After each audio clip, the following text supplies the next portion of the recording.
que ce mardi 13 janvier, ils ont tous deux été filmés par Paris Match se rendant dans un prestigieux restaurant de la capitale.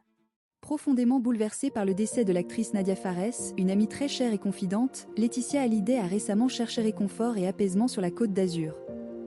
Son compagnon, le discret homme d'affaires et milliardaire Serge Varsano, a orchestré un séjour somptueux à Saint-Tropez, une véritable parenthèse enchantée destinée à soulager sa peine et à lui insuffler une nouvelle énergie après cette lourde perte. La veuve de Johnny Hallyday traverse, une fois de plus, une épreuve douloureuse. Après la disparition de son époux, elle est aujourd'hui frappée par la perte de Nadia Fares, qu'elle considérait comme une sœur, saluant sa force et sa discrétion exemplaires. Laetitia s'est avouée particulièrement affectée par ce drame, et selon des sources proches comme Closer, elle maintient un soutien indéfectible et une présence constante auprès des deux jeunes filles de l'actrice regrettée. Afin de l'extraire de cette profonde mélancolie, Serge Varsano n'a pas lésiné sur les moyens. Un jet privé a été affrété le 30 avril dernier, emportant le couple vers le soleil radieux de la Côte d'Azur.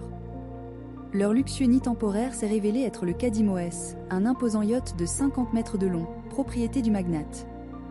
Cette escale fastueuse sur la mythique Riviera française était entièrement pensée pour procurer une bulle de quiétude à Laetitia, que son compagnon surnomme tendrement « mon amoureux ». Le long week-end du 1er mai fut l'occasion de précieux moments de partage en compagnie d'amis chers. Le couple a notamment été vu au mythique Club 55, emblème de la plage de Pamplonne à Saint-Tropez, partageant un déjeuner avec Gilbert et Nicole Coulier, des figures bien connues de l'entourage de Laetitia. Malgré la douleur latente, les témoins sur place ont relevé une complicité indéniable et une multitude de gestes affectueux échangés entre Laetitia et son protecteur, Serge Varsano. La suite de ce séjour ressourçant a harmonieusement mêlé tradition provençale et plaisir gastronomique. Laetitia, mère de Jade et Joy, a été aperçue déambulant sur la vibrante place des Lys, explorant son célèbre marché. Elle a ensuite partagé des instants privilégiés avec la pétillante Luana Belmondo, épouse de Paul Belmondo et personnalité culinaire reconnue, ainsi qu'avec l'illustre chef Marc Vera, célèbre pour son chapeau et sa cuisine montagnarde aux saveurs alpines. Son agenda tropézien l'a également mené au lancement de l'événement « Chef à Saint-Tropez fête les producteurs », une manifestation prestigieuse parrainée par le chef triple étoilé Mauro Colagreco, gage de qualité et d'excellence. Serge Varsano, témoin attentif de la profonde tristesse de sa compagne, manifeste une volonté claire d'inscrire ce soutien dans le long terme. Le puissant homme d'affaires envisagerait sérieusement l'achat d'une luxueuse propriété dans le prisé secteur du Capon, une enclave résidentielle de Saint-Tropez réputée pour sa tranquillité et ses vues imprenables.